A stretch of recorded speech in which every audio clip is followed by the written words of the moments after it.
So guys, ito yung inukay ko yung lupa. Ito. Lapit mo para di makita ng maayos nila. Ayun, inukay ko yung lupa. Tapos itong nakuha kong saging doon sa may gilid ng pader. Ito. Lalagyan ibabaw ko siya sa lupa. Tapos ito yung sikreto niya para mahinog.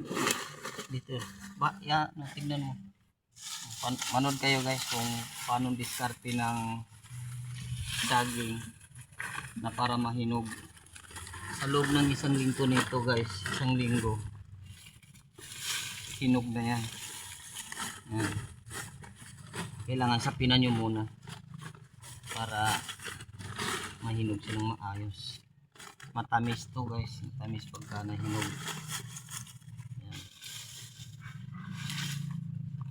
Yan. Yan. Gawin natin.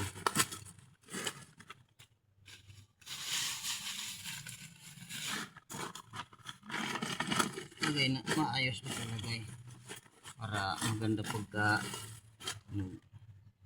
Tapos lagay natin yung ito saging, baon natin sa lupa. Yan.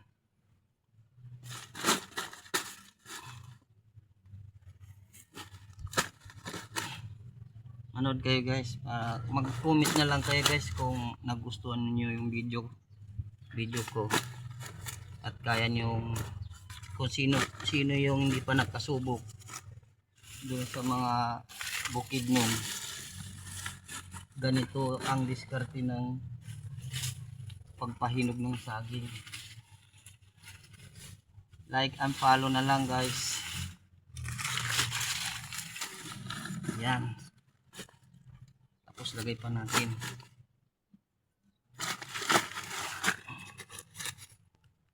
Ito.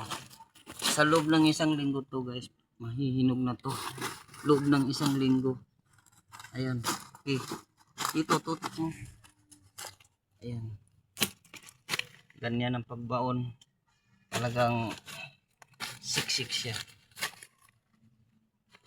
Okay guys. Tapos ang gagawin dyan, balot natin uli ng saging. Daw ng saging yung lanta. Yan. Tabunan natin. Ito yung paraan ng paghinog ng saging. Ayun, kita nyo na guys. Ayan, wala ng saging. Nasa loob ng lupa. Ayan. Tapos, gawin natin gan. Tabunan natin ngayon ng lupa. Ito. Ayan. Sa loob ng isang linggo yan guys. Makikita nyo. Abangan nyo part 2. Huhukayin ko to ng sa loob ng isang linggo. Ano ba ngayon? Lunes. Ayan. Mga Lunes din tatanggalin ko to.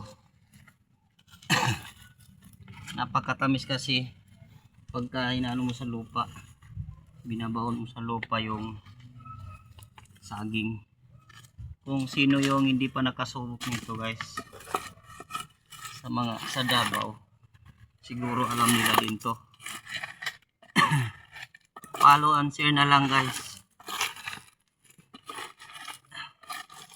Ayan, wala nang saging, kinain na. Tsaka hindi makikita ng tao kung hindi ikaw lang makakaalam. Kahit napagtapakan siya ng tao, hindi makikita kasi nakatabon siya ng lupa.